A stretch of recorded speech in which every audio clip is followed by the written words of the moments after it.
Hello, welcome to Ken studies. Daily current affairs के MCQ में आज हम 7 अगस्त 2020 का एमसीक्यू देखेंगे। इसमें जो भी इम्पोर्टेंट है वो हर पॉइंट ऑफ व्यू से मेनली द हिंदू वगैरह से जो है न्यूज, वो उसका ही करंट अफेयर्स ये बनाया जाता है और हिंदू और इम्पोर्टेंट जो भी न्यूज है। इसमें फर्स्ट है Pokkali rice which recently got GI tag is from which state. तो पोकल्ली राइस को जो जीआई टैग मिला है वो केरल से बिलोंग करता है।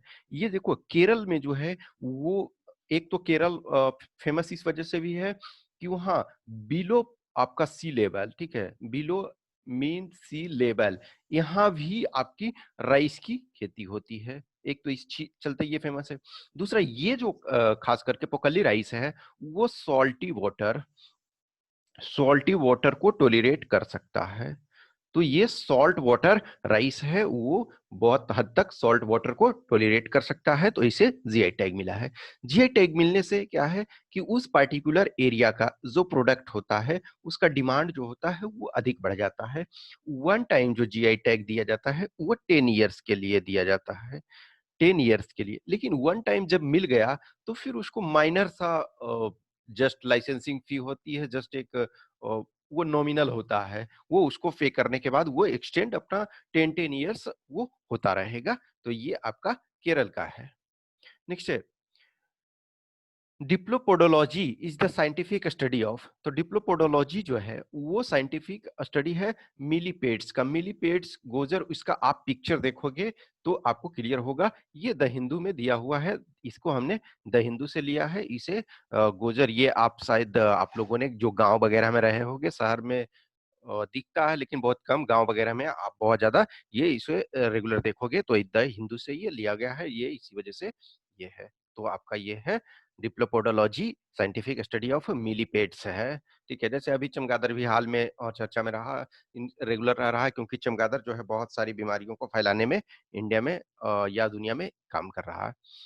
नेक्स्ट है Thenzawl golf resort project recently seen the news is related to which state.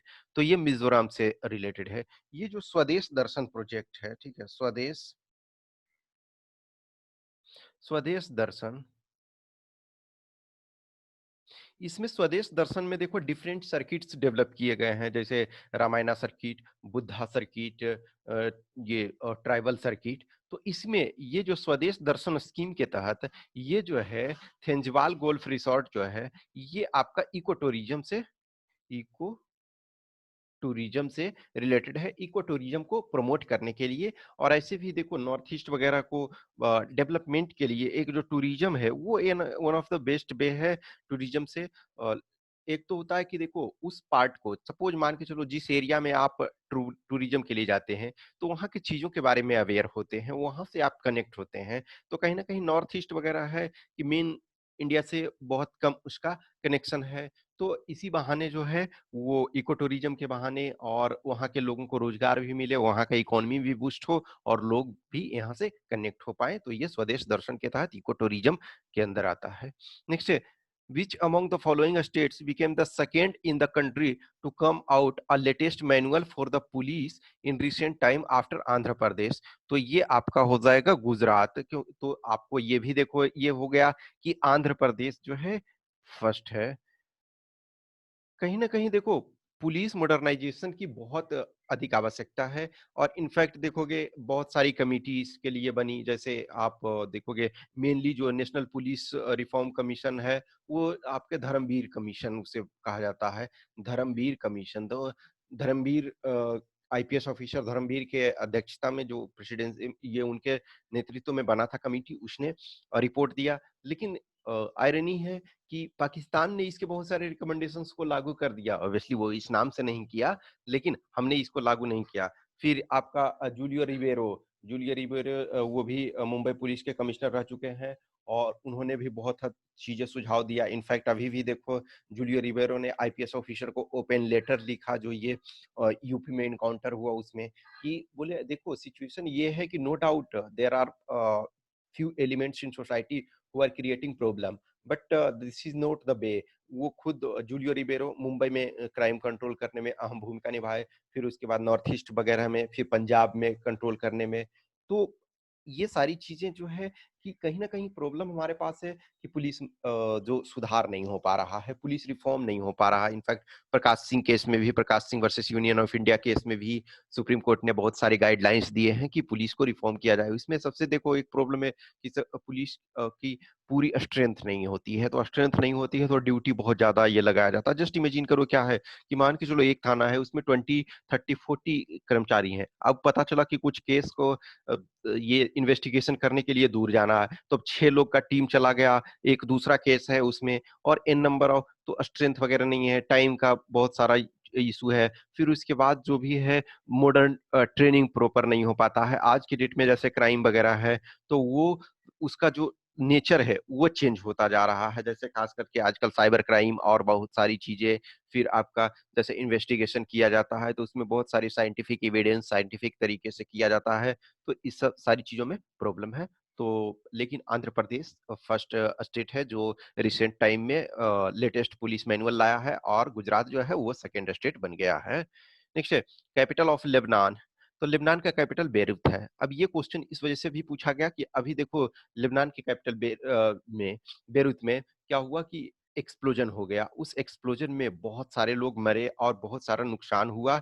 और एक और चीज़ है कि लेबनान जो है वो फ्रांस का पहले कॉलोनी था, तो ये भी आपको समटाइम स्टेटमेंट में पूछ देता है। तो ये फ्रांस का कॉलोनी है क्योंकि कल ही न्यूज़ में ये था द हिंदू में ही कि जो इमैनुअल मैक्रोन हैं फ्रांस के राष्ट्रपति, उन्होंने कहा कि हम वो वहाँ जा रहे हैं और वहाँ के लोगों से मिलेंगे, जो भी उनसे पॉसिबल हो सकता है हेल्प वो करने के लिए तैयार हैं। तो ये लेबनान का कैपिटल जो है देखो इस टाइप का जो भी चीज़ें होती है तो उसका आपको ध्यान रखना होता है। अब ये लेबनान बेरूत जो है लेबनान का कैपिटल है, मनीला जो है फिलीपींस की कैपिटल है, आदिस अबाबा जो है इथियोपिया का कैपिटल है और बैंकॉक जो है आपका थाईलैंड का कैपिटल है। नेक्स्ट है consider the following statement with respect to tenor white house 3। तो it is used for age verification. हाँ, ये जो आपका है ये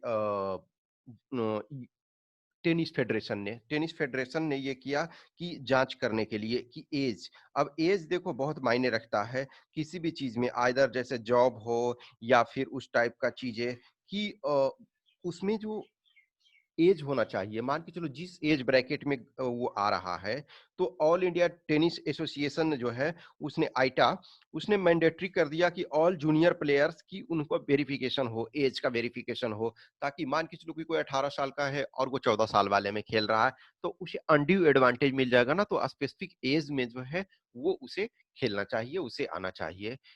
It uses X-ray of the left wrist to check what stage of bone fusion a child has reached। हाँ ठीक है, ये भी स्टेटमेंट ये सही है क्योंकि वो उसके हड्डी जो बोन्स है उसके कंसंट्रेशन देखो, जस्ट इमेजिन करो एक बच्चा है तो उसका जो बोन्स वगैरह होता है, मसल्स वगैरह वो बहुत मुलायम होता है। ग्रेजुअली धीरे धीरे जैसे जैसे वो टाइम पास होता जाता है उसका बोन जो है वो हार्ड होता जा रहा है, टफनेस उसमें आता जा रहा है।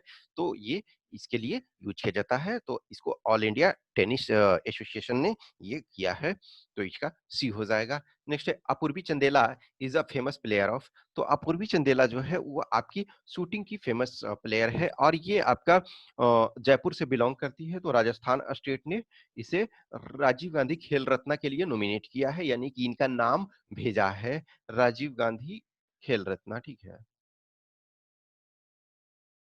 देखो प्लेयर्स के लिए 2 फेमस अवार्ड दिए जाते हैं। एक तो राजीव गांधी खेल रत्न अवार्ड, वो सबसे हाईएस्ट एक तरह से है। फिर दूसरा अर्जुना अवार्ड और जो कोच के लिए है उसे द्रोणाचार्य अवार्ड दिया जाता है। तो ये मेन 3 अवार्ड हैं स्पोर्ट्स मैन के लिए। तो मेनली स्पोर्ट्स जो अभी प्रेजेंट में खेल रहे हैं उनके लिए 2 है, अर्जुना अवार्ड और आपका राजीव गांधी खेल रत्न अवार्ड। लेकिन जो कोचेज हैं, कोच कोच के लिए जो है वो द्रोणाचार्य अवार्ड दिया जाता है। तो इसे अपूर्वी चंदेला को शूटिंग से बिलोंग करती हैं और इन्हें जो है ये राजीव गांधी खेल रत्न अवार्ड के लिए नॉमिनेट किया है राजस्थान स्टेट ने। और ये जो है इंटरनेशनल यानी कि वर्ल्ड चैंपियनशिप में ये गोल्ड मेडल जीत चुकी हैं, तो इस वजह से। नेक्स्ट है With reference to Vyapar Mala Express train, consider the following statements. Northern Railway recently ran its first ever व्यापार माला एक्सप्रेस ट्रेन। हाँ, जो उत्तर रेलवे है उसने अभी पहली बार जो है व्यापार माला ट्रेन स्टार्ट किया है, शुरू किया है। This is an express service where piecemeal stock reach its destination in a shorter time. ये भी सही है। देखो, तो इसका आंसर सी हो जाएगा। ये जो है आपका पंजाब से पंजाब से व्हीट को, गेहूं को वो नॉर्थ ईस्ट ले गया त्रिपुरा। त्रिपुरा देखो, नॉर्थ ईस्ट का डिस्टेंस जो है सपोज 2600 समथिंग किलोमीटर वो कवर कर रहा है, तो उसमें बहुत टाइम लगता है और बहुत सारे फूड आइटम्स जो होते हैं वो जल्दी स्पॉइल हो जाते हैं। और ऐसे भी टाइम जो है वो टाइमली पहुंचे तो ज्यादा अच्छा है वहाँ उस अनुसार मैनेज करने के लिए। तो ये जो है आपका नदर्न रेलवे ने नॉर्मली देखोगे एक आपका ईस्टर्न वेस्टर्न एक डेडिकेटेड फ्रेट कॉरिडोर है, फिर ईस्टर्न फ्रेट कॉरिडोर बनाया जा रहा है, ताकि देखो पैसेंजर वाली ट्रेनें जो जाती है जिस रूट पे, तो वहाँ पैसेंजर ट्रेन को प्रायोरिटी दी जाती है। इस वजह से गुड्स ट्रेन जो है वो बहुत लेट पहुंच पाती है।